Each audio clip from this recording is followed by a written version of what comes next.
Ji, hope you are doing good. This is advocate Usman Abid and you are watching the law session. हम law GAT का syllabus कर रहे हैं।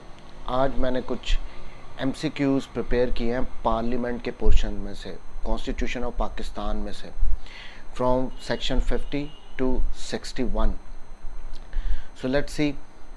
Question number 1, parliament of Pakistan consist of, इसका right option है the president and 2 houses. Parliament जिसको हम मजलिस शूरा भी कहते हैं, इसमें president, national assembly and senate ये तीनों इंक्लूड होते हैं। नेशनल असम्बली लोअर हाउस होती है और सेनेट अपर हाउस होती है। सो पार्लियामेंट या Majlis Shura, president, national assembly and senate, 2 houses. Question number 2, which section describes national assembly. National assembly से रिलेटेड कौन सा सेक्शन है जो इसमें सारे बताते हैं कितनी कितनी सीटें होती हैं। ये इसका आंसर है C, article 51। Question number 3, how many seats are there in the national assembly. National assembly की कितनी सीटें होती हैं। इसका आंसर है C, 342 seats. Question number 4, a person shall be entitled to vote if, कौन सा बंदा पाकिस्तान में वोट देने का हक रखता है। ऑप्शंस हैं A, he is a citizen of Pakistan, B, not less than 18 years of age, 18 साल से कम का ना हो, C, his name appears on the electoral roll यानी रजिस्टर्ड वोटर हो, D, not declared by a court to be of unsound mind यानी किसी कॉम्पिटेंट कोर्ट ने उसको पागल करार ना दिया हो, E, all of the above. So इसकी ऑप्शन है all of the above. Question number 5, how many seats are reserved in national assembly for non Muslims. इसका आंसर है बी, 10 सीट्स यानी 342 जो सीट्स हैं नेशनल असम्बली की, उसमें से 10 सीटें जो हैं वो नॉन मुस्लिम्स के लिए रिजर्व हैं। Question number 6, the constituency for all reserve seats for non Muslims shall be, options A, the province, B, the whole country, C, FATA and D, Islamabad capital territory. अब जो ये 10 सीट्स रिज़र्व की जाती हैं non Muslims के लिए 342 में से, इनकी जो कॉन्स्टिट्यूएंसी होती है ये पूरा पाकिस्तान होता है। पूरे पाकिस्तान में से नेशनल असम्बली की 10 सीटें होती हैं नॉन मुस्लिम्स के लिए जो रिज़र्व की जाती है। इनकी कॉन्स्टिट्यूएंसी, इनका हल्का पूरा पाकिस्तान होता है। Question number 7, the term of National Assembly is A, 5 years, B, 6 years, C, 4 years, D, 7 years। Easy question है, सबको पता है 5 साल होती है। ऑप्शन ए, नेशनल असम्बली की टर्म 5 साल के बाद नए इलेक्शंस होते हैं और नई गवर्नमेंट आती है। 8, which article is relevant to speaker and deputy speaker. इसका आंसर है सी, आर्टिकल 53। अब ये याद रखना है, आर्टिकल 53 स्पीकर और डेप्टी स्पीकर से जो नेशनल असम्बली के होते हैं उनसे रेलिवेंट है। Question number 9, after the general elections the national assembly shall elect speaker and deputy speaker, A at its first meeting, B at its second meeting, C at its third meeting, D, none of the above. जब elections होते हैं तो पहली meeting होती है national assembly की, उसमें जो पहला काम किया जाता है वो स्पीकर और डेप्टी स्पीकर का इलेक्शन करवाया जाता है, उनको इलेक्ट करवाया जाता है। सो यहाँ पे ऑप्शन ए है, फर्स्ट मीटिंग पे। ये याद रखना है, इलेक्शंस होने के बाद हर 5 साल के बाद जब नई गवर्नमेंट बनती है तो जो नेशनल असम्बली का पहला इजलास होता है उसमें स्पीकर और डेप्टी स्पीकर को इलेक्ट करवाया जाता है। Question number 10, the speaker may by writing under his hand address to, यानी जो स्पीकर है अगर वो रिज़ाइन करना चाहे तो उसने किसको एड्रेस करना होता है, किसको अपना रेजिग्नेशन भेजना होता है। इसका आंसर है ए, द प्रेसिडेंट। स्पीकर ने हमेशा प्रेसिडेंट को अपना रेजिग्नेशन देना होता है। Question number 11, the deputy speaker may by writing under his hand. अब ये दूसरा, ये क्वेश्चन नंबर 11 मैंने बनाया कि जो डेप्टी स्पीकर है, स्पीकर ने तो प्रेसिडेंट को देना होता है अपना रेजिग्नेशन, डेप्टी स्पीकर ने किसको देना होता है। इसका आंसर है D, the speaker. Deputy speaker ने अपना रेजिग्नेशन स्पीकर को देना होता है और स्पीकर ने प्रेसिडेंट को अपना रेजिग्नेशन देना होता है अगर वो रिज़ाइन करना चाहे। Question number 12, there shall be at least of the national assembly in 1 year.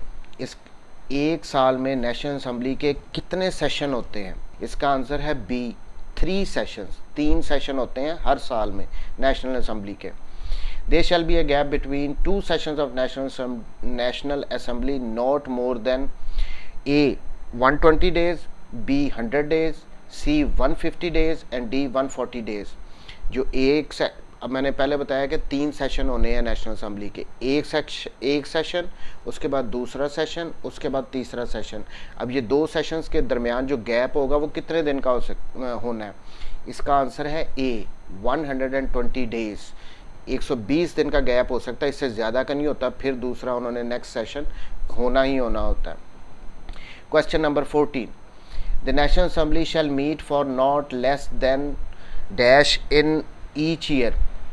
कितने दिनों के लिए कम से कम नेशनल असम्बली ने मिलना होता है एक साल के अंदर? A 120 working days, B 130 working days, C 140 working days and D 150 working days. अब इसका आंसर है बी 130 वर्किंग डेज। एक नेशनल असम्बली ने एक साल के अंदर कम से कम जो उसके इजलास होने हैं उनमें जो दिन होंगे 130 वर्किंग डेज होने चाहिए। अब इसमें 130 वर्किंग डेज में जो आ जाता है, फर्दर अगर इसको एलेबोरेट करें तो इसमें वो डेज भी शामिल है जब जॉइंट सिटिंग होती है या जिन दिनों के लिए एडजर्न किया जाता है, लेकिन जो एडजर्नमेंट होती है इजलास की जो स्पीकर करता है वो 2 दिन से ज़्यादा ना हो। सो 130 डेज में के लिए कम से कम नेशनल असम्बली ने इनके मिलना होता है साल में। 15, question number 15, on the requisition signed by not less than dash of the total membership of national assembly the speaker shall summon the national assembly to meet. अब ये क्वेश्चन ये है कि नेशनल असम्बली के अगर मेंबर्स रिक्वेजिशन पास कर sign करके देंगे स्पीकर को कि इजलास बुलाया जाए नेशनल असम्बली का, तो वो कितने मेंबर्स होने चाहिए? ए हाफ, यानी जितने भी मेंबर्स हैं नेशनल असम्बली के उनके हाफ, 1/4, 2/3 और नन ऑफ द अबव। अब इसमें राइट आंसर है बी 1/4, यानी जितने भी टोटल मेंबर हैं 342 है नेशनल असम्बली के, उनमें से 1/4 चौथे हिस्से के मेंबर्स एक रिक्वेजिशन साइन करेंगे, वो स्पीकर को देंगे कि आप सेशन इसका बुलाओ, इजलास बुलाओ नेशनल असम्बली का। So 1/4। Question number 16, within how many days of receiving of the requisition by 1/4 members of national assembly speaker shall summon the national assembly to meet. अब आगे इसका ही फर्दर क्वेश्चन है कि जब रिक्वेजिशन साइन करके 1/4 members ने दे दी तो speaker ने कितने दिनों के अंदर अंदर उसको इजलास को बुलाना है? A 7 days, B 10 days, C 14 days and D 15 days. इसका राइट आंसर है सी 14 डेज। 14 दिन के अंदर अंदर स्पीकर ने फिर वो इजलास बुलाना होता है। Question number 17, all the decisions of the National Assembly shall be taken by the majority of the members present and voting। अब ये ट्रू है या फॉल्स है? ये ट्रू स्टेटमेंट है। जो नेशनल असम्बली के सारे डिसीजन होते हैं ना, वो मेजॉरिटी ऑफ द मेंबरशिप्स करती है, लेकिन वो उसमें वो बंदे होंगे जो उस दिन इजलास में प्रेजेंट होंगे और वो वोट भी कर रहे होंगे। ये नहीं हो सकता कि एक बंदा प्रेजेंट नहीं है, वो घर पे बैठा है तो वो वोट कर दे, नहीं। उसको जो असम्बली हॉल में उस दिन होगा वो वोट प्रेजेंट होगा, वो प्लस प्रेजेंट होने के बाद अगर वो वोट भी कर रहा है तो काउंट होगा। तो मेजॉरिटी इस तरह लेते हैं नेशनल असम्बली के, present and voting. Question number 18, if at a sitting of the National Assembly the quorum is less than dash of the total members of the membership, the speaker shall either adjourn or suspend the meeting। अब इस question में ये कहा गया है कि जो quorum है वो नेशनल असम्बली का टोटल मेंबरशिप से अगर कितना कम हो, कितने बंदे कम हो, तो जो स्पीकर है वो उसको इजलास को एडजर्न कर देगा या सस्पेंड कर देगा। हाफ ऑफ द मेंबरशिप, 1/4, 1/3 और 2/3। याद रखना है कि 1/4 342 में से अगर 1/4 से कम बंदे हैं, कोरम पूरा नहीं है, इसका मतलब कम से कम 1/4 मेंबर्स प्रेजेंट होने चाहिए। अगर वो नहीं होंगे तो इजलास को स्पीकर जो है वो एडजर्न कर देगा या सस्पेंड कर देगा। So 1/4। Question number 19, at the commencement of first session after the general elections to the national assembly, यानी जो जनरल इलेक्शंस होते हैं 5 साल के, उसके बाद जो फर्स्ट सेशन होता है उसके साथ प्रेसिडेंट ने एड्रेस करता है। And at the commencement of the first session of dash the president shall address both houses assemble together. A first year, B each year, C second year and D third year. अब इसका right answer है B each year. जो president होता है ना, जब general election होते हैं उसके बाद जो फर्स्ट सेशन होता है नेशनल असेंबली का, उसके साथ प्रेसिडेंट ने एड्रेस करना होता है, खिताब करना होता है आके, पहली बात। और दूसरी बात ये होती है कि हर साल जब शुरू होता है, एक असेंबली 5 साल के लिए होती है, तो हर साल जो पहला सेशन होता है बोथ हाउसेस का, उसके साथ उनको इकट्ठा करके तो प्रेसिडेंट ने खिताब करना होता है, एड्रेस करना होता है उनको। सो हर साल करना होता है दोनों हाउसेस को इकट्ठा करके, प्लस जो जनरल इलेक्शन के बाद पहला सेशन होता है उसके साथ भी करना होता है। Question number 20, who has a right to speak or otherwise take part in the proceedings of either house, a joint sitting or any committee? इसकी ऑप्शन है A the prime minister, B a federal minister and a minister of state, C attorney general and D all of the above। अब इसका answer है all of the above। जो prime minister होता है, federal minister वफाकी वज़ीर जो होता है, मिनिस्टर ऑफ द स्टेट जो होता है, जो जिसको वज़ीर ममलिकत भी कहते हैं, ये छोटे वज़ीर होते हैं, और अटॉर्नी जनरल ऑफ पाकिस्तान, ये 4 बंदे किसी भी नेशनल असेंबली में जा सकते हैं, सेनेट में जा सकते हैं, उसके बाद अगर जॉइंट सिटिंग है दोनों की इकट्ठी तो वहाँ पे जा सकते हैं, उसके बाद जो कमेटियाँ बनी होती हैं वहाँ पे जा सकते हैं, उनकी प्रोसीडिंग्स में पार्ट ले सकते हैं। लेकिन ये नहीं हो सकता अगर वहाँ पे वोटिंग हो रही हो तो वहाँ पे वोट भी डाल दें। फॉर इंस्टेंस अगर कमेटियों में वो चले भी जाते हैं तो प्रोसीडिंग्स तक की हद तक तो ठीक है, लेकिन वहाँ की वोटिंग में वो नहीं पार्टिसिपेट कर सकते। Question number 21, the speaker shall dissolve the national assembly if so advised by A the speaker, B the prime minister, C the governor, D the chairman senate।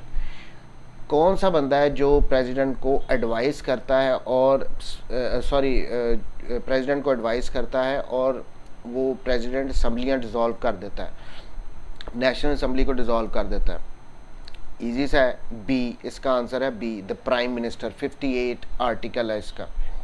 Prime minister अगर समझे कि हुकूमत को ख़त्म कर देना चाहिए, असम्बलियाँ तोड़ देनी चाहिए, तो वो प्रेसिडेंट को एडवाइस करता है और प्रेसिडेंट फिर असम्बलियाँ तोड़ देता है।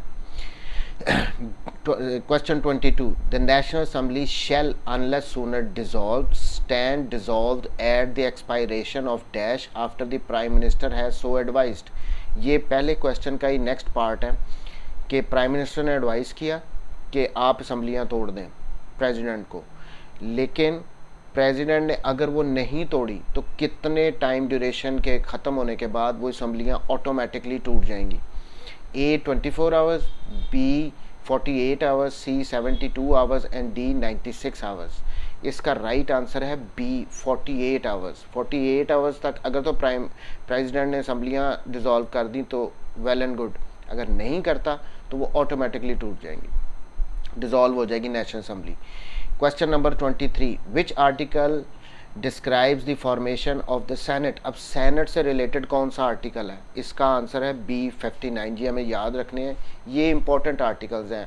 सेनेट का हो गया, नेशनल असम्बली का हो गया, फिर स्पीकर एंड डेप्टी स्पीकर का हो गया, इसीलिए मैंने स्पेसिफिकली इनको मेंशन किया।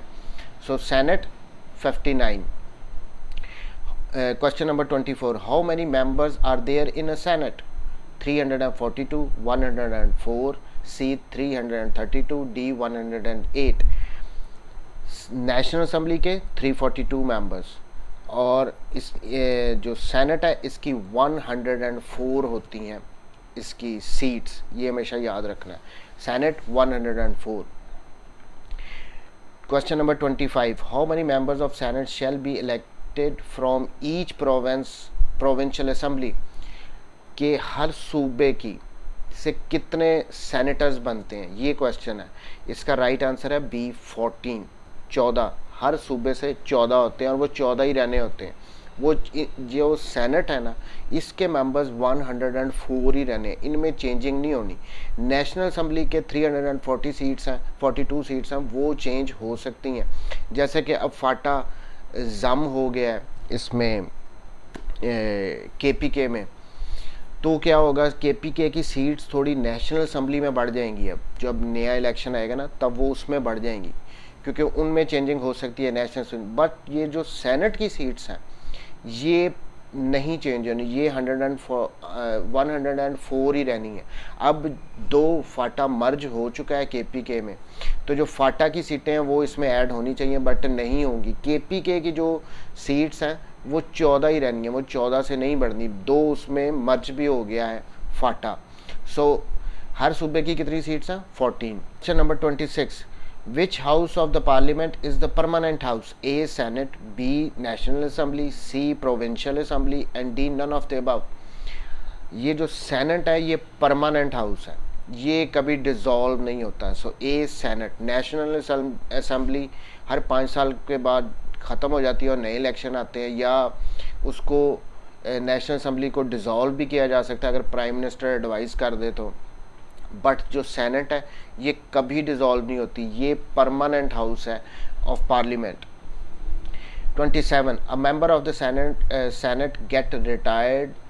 gets retired after dash, A 3 years, B 6 years, C 4 years and D 5 years. अब सेनेट चूँकि परमानेंट हाउस है, थोड़ा सा एक्सप्लेन कर दूँ। सेनेट परमानेंट हाउस है, इसमें ये क्या करते हैं कि जो एक सेनेटर 6 साल के लिए उसकी टर्म होती है, 6 साल के बाद उसने रिटायर हो जाना होता है।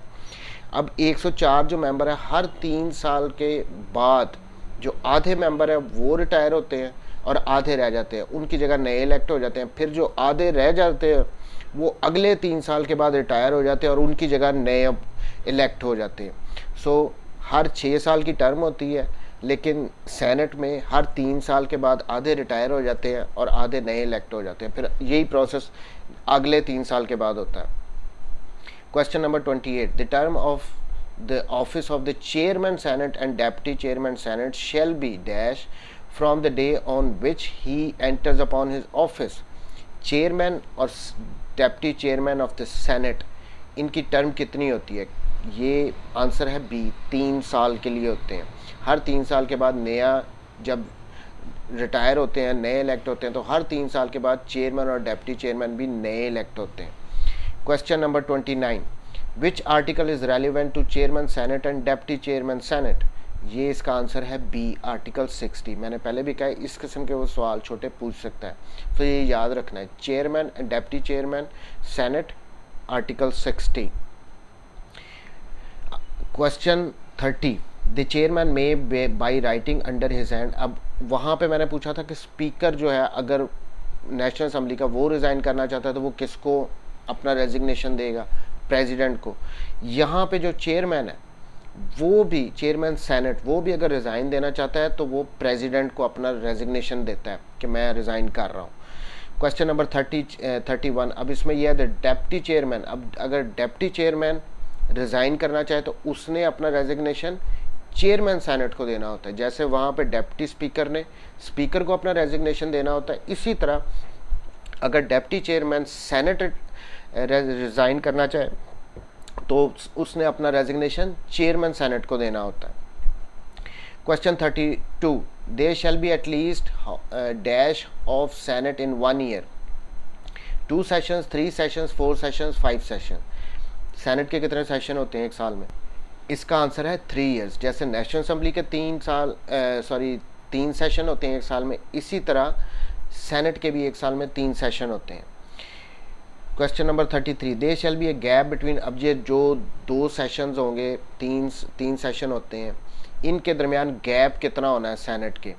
इसका आंसर है 120 डेज। जैसे नेशनल असम्बली के जो सेशंस होते हैं उनके दरमियान गैप 120 डेज होता है, इसी तरह सेनेट के भी जो गैप होता है सेशंस के दौरान वो 120 डेज का होता है।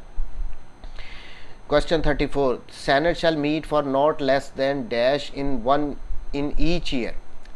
अब ये सेनेट ने कितने दिनों के लिए मिलना होता है एक साल के अंदर, कंपलसरी है, मिनिमम इतने दिनों के लिए उन्होंने मिलना ही मिलना है। 120 days, 110 working days, 140 working days, 150 working days. अब यहाँ पे नेशनल असेंबली में था 130 डेज, सेनेट में 110 वर्किंग डेज आना है। ये डिफरेंस आ गया थोड़ा इनके इजलास में कि वहाँ पे 130 वर्किंग डेज़ के लिए नेशनल असेंबली के इजलास ने कम से कम होना है, यहाँ पे सेनेट में 110 वर्किंग डेज़ के लिए मिनिमम इजलास होना है सेनेट का। Question number 35, on the requisition signed by not less then. अब इसमें भी कि अगर सेनेट का इजलास मेंबर्स बुलाना चाहते हो, कोई रिक्वेजिशन कितने बंदों ने साइन करके चेयरमैन सेनेट को देनी है तो उन्होंने इजलास बुलाना है। Half, 1/4, 2/3, none of the above. ये 1/4 है इसका आंसर। नेशनल असेंबली में भी अगर मेंबर्स बुलाना चाहते हैं तो 1/4 रिक्वेजिशन को साइन करके स्पीकर को देंगे और वो इजलास बुला लेगा। सेम वे सेनेट में भी 1/4 मेंबर्स अगर साइन करके रिक्वेजिशन चेयरमैन सेनेट को देंगे तो वो इजलास बुला लेगा। ये सेम प्रोसेस है। Question 36, with in how many days of receiving of the requisition by 1/4 members. अब वहाँ पे हमने पढ़ा था नेशनल असेंबली में कितने दिन के अंदर अंदर जब ये रिक्वेजिशन साइन करके मेंबर्स ने दे दी है तो स्पीकर इजलास बुलाएगा। वहाँ पे 14 डेज़ था, यहाँ पे भी 14 डेज़ के अंदर चेयरमैन सेनेट जो है वो इजलास बुला लेगा। Question number 37, all decisions of the Senate shall be taken by the majority of the members present and voting। True और फॉल्स? ऑब्वियसली ट्रू है। नेशनल असेंबली में जैसे मैंने बताया था वही सेम प्रोसीजर इसमें भी होता है सेनेट में, कि वो डिसीजन जो मेजॉरिटी से होने और जो वो होंगे जो प्रेजेंट होंगे उस दिन और वोट करेंगे वो काउंट होंगे। ये नहीं कि घर से बैठ के कोई वोट कर रहा हो, प्रेजेंट होना है और फिर प्लस वोट भी करना है।